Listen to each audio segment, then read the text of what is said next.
موسم میں جب جو لوگ سردی جب ہوتی ہے تو تب جو خشک میوجات ہیں ان کا استعمال بڑھ جاتا ہے اور گرمیوں میں مشروبات کا استعمال زیادہ ہوتی ہے. جسم کی بناوٹ اگر کوئی موٹا ہے تو اس کو اپنے جسم کے لحاظ سے زیادہ خوراک جو ہے وہ چاہیے ہوتی ہے, زیادہ کیلوریز اس کو چاہیے ہوتی ہے بنسبت دبلے پتلے انسان سے.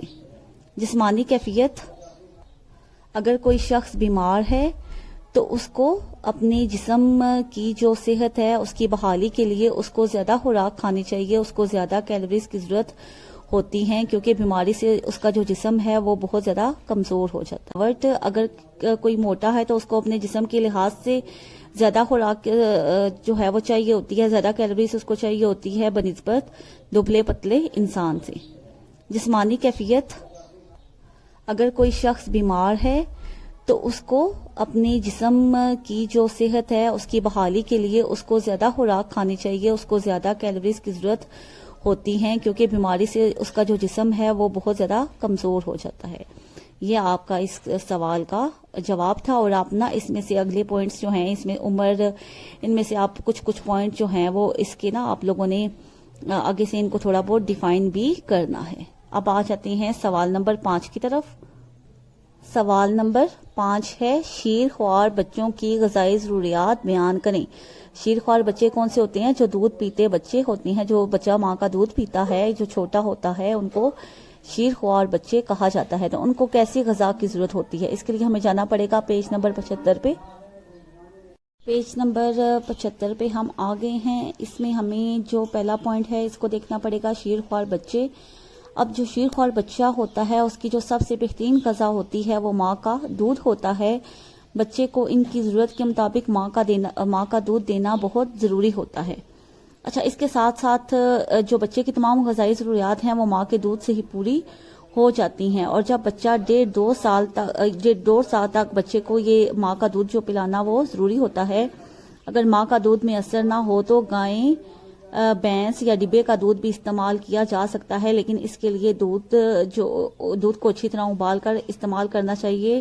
اور جو دودھ کی بوتل ہوتی ہے وہ بھی جراثیم سے پاک ہونا ضروری ہے. اچھا, جب بچہ 6 عمر کا ہو جاتا ہے یعنی کہ 6 ماہ کا بچہ جب ہو جاتا ہے تو اس کے علاوہ اس کو ضمنی غذائیں بھی دی جاتی ہیں. ضمنی غذاؤں کو شروع کرنے سے پہلے بچے کو ان کے ذائقے اور خوشبو سے آشنا کروانا ضروری ہوتا ہے. اس کے لیے ہر نئی غذا کا آغاز کم مقدار سے کیا جائے, یعنی کہ زیادہ مقدار میں نہیں. کوئی بھی آپ نے اگر کوئی بھی اس کو کوئی غذا دینی ہے تو بہت کم مقدار میں. اچھا, اس کے علاوہ دوسرے ماہ سے بچے کی ضمنی غذا میں مالٹے کے چند قطرے دیے جائیں تاکہ وٹامن سی کی کمی نہ ہونی پائے, کیونکہ بچے کے جسم میں اس وٹامن کا ذخیرہ نہیں ہوتا اور ماں کے دودھ میں بھی وٹامن سی موجود نہیں ہوتا. اچھا, 5 سے 6 ماہ کی عمر میں دہی, ابلے ہوئے چاول, آلوؤں کا ملیٹا وغیرہ دیا جا سکتا ہے. 6 سے 8 ماہ کی عمر میں کیلے, سیب کا گودا, نرم پکا ہوا قیمہ آپ دے سکتے ہیں بچے کو. 10 سے 12 سال کی عمر میں بسکٹ, ڈبل روٹی کے سلائس, کیلا, سیب, انڈے کی زردی, اور سبزیوں کا سوپ بھی آپ بچے کو دے سکتی ہیں. لیکن اس بات کا خیال رکھنا چاہیے کہ جو آپ بچوں کے غذائیں دے رہی ہیں وہ زود ہضم ہوں, یعنی کہ زود جلدی ہضم ہو جانے والی ہوں اور غذائیت بخش بھی ہوں, تاکہ بچوں کی پروٹین, وٹامن اور بدن طبقات کی اضافی غذائی ضروریات کو پورا کیا جا سکے. اب یہ ساری غذائیں آئی ہوئی ہیں جو بچے کو دینی چاہیے. دودھ 4 سے 5 کپ, سوجی کی کھیر, قیمہ یا مرغی کا گوشت, بسکٹ, انڈا, نرم کھچڑی, کیلا یعنی کہ وہ بھی مسلا ہوا, آلو, گاجر, پالک ابلے ہوئے 2 سے 3 بڑے چمچ. یہ اس سوال نمبر 5 تفصیلی سوال کا آپ کا جواب ہے. اب آ جاتے ہیں سوال نمبر 6 کی طرف. سوال نمبر 6 ہے حاملہ اور دودھ پلانے والی خواتین کی غذا ترتیب دیتے ہوئے کن باتوں کا خیال رکھنا ضروری ہے. اس کے لیے ہمیں پیج جانا پڑے گا 79 پہ. پیج نمبر 79 پہ ہم آ گئے ہیں. اس کے لیے ہمیں یہ 5واں پوائنٹ دیکھنا پڑے گا. اس کے جواب کے لیے حاملہ اور دودھ پلانے والی خواتین. حاملہ یعنی کہ پریگننٹ عورت اور دودھ پلانے والی جو اپنے بچے کو دودھ پلاتی ہے, ان کو نہ صرف اپنی غذائی ضروریات پوری کرنی ہوتی ہیں بلکہ اس بچے کے غذائی ضروریات کو بھی پورا کرنا ہوتا ہے جس کی وہ نشو و نما کر رہی ہوتی ہیں, جو ان کے پیٹ میں ہوتا ہے. اس لیے حمل اور دودھ پلانے کے دوران متوازن غذا کا فراہم ہونا بہت ضروری ہوتا ہے، کیونکہ ان کی غذائی ضروریات میں اضافہ ہوتا ہے۔ اس لیے خوراک کی مقدار پہلے کے مقابلے میں 1/4، یعنی کہ جہاں پہ وہ پہلے جتنی بھی خوراک کھاتی تھی اس سے 1/4 زیادہ ہونی چاہیے۔ ان کی خوراک میں روٹی، چاول، گوشت، انڈے، سبزیاں، پھل اور دودھ وغیرہ شامل ہونا چاہیے۔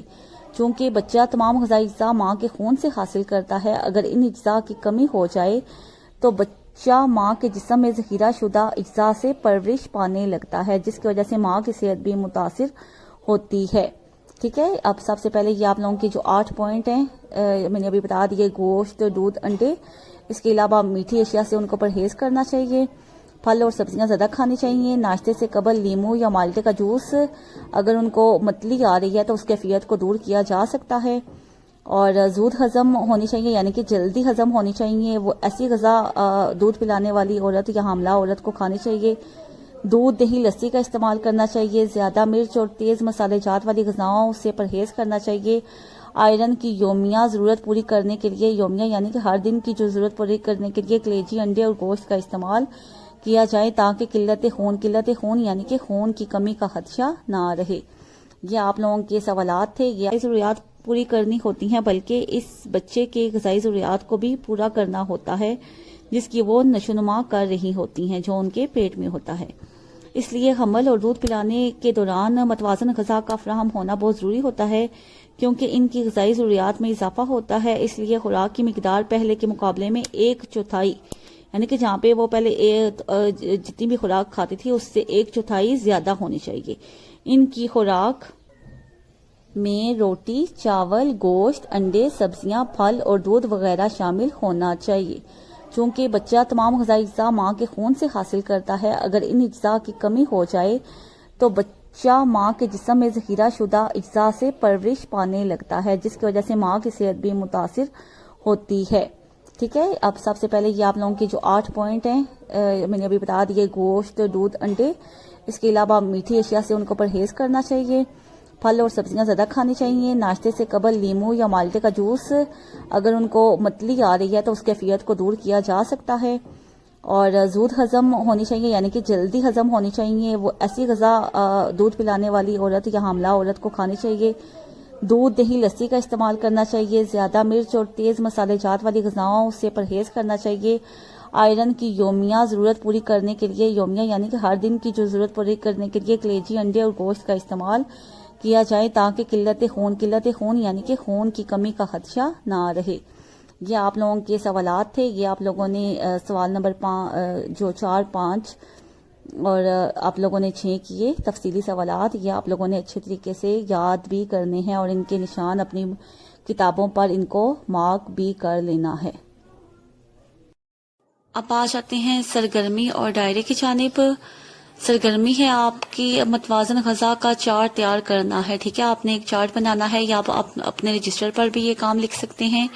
جو متوازن غذا ہے اس کا ایک چارٹ آپ نے بنانا ہے، اور اس کے ساتھ جو آپ لوگوں کی ڈائری ہے وہ یہ ہے کہ سوال نمبر 4 تا 6 جو تفصیلی سوال نمبر 4، 5، 6 میں نے آپ لوگوں کو آج جن کے جوابات لگوائے ہیں اور سمجھایا ہے، یہ آپ لوگوں نے اچھے طریقے سے اپنے یاد کرنے ہیں اور یاد کر کے ان کو اپنے رجسٹر پر لکھنا بھی ہے۔ اب آ جاتے ہیں چھٹی کی دعا کی جانب۔ سبحانک اللہم و بحمدک، اشہد ان لا الہ الا انت، استغفرک و اتوب الیک۔ اس کے ساتھ ہی میں آپ لوگوں سے اجازت چاہوں گی، اپنا خیال رکھیے گا، اللہ حافظ۔